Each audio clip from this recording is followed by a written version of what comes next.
আজকে রান্না করব মাটন। সো হ্যালো এভরিওয়ান, কেমন আছো তোমরা সবাই? আশা করি অনেক ভালো আছো, আর আমিও অনেক ভালো আছি।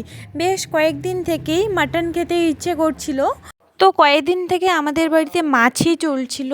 তো আজকে ফাইনালি মাটন নিয়ে আসে ভাই সকালে। তো দেখো এইখানে রান্না হচ্ছে বাঁধাকপির ঘন্ট, মাছের রস, তারপরে হচ্ছে তোমার আলুর ভাজা।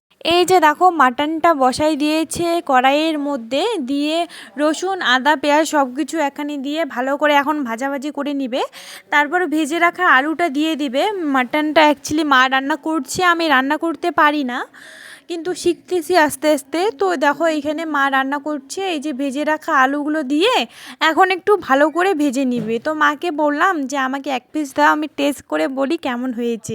তো দেখো এই যে মা আমাকে এক পিস দিল মাটন। তো আমি এখন টেস্ট করে দেখব যে কেমন হয়েছে, ঝাল সব ঠিক আছে কি না।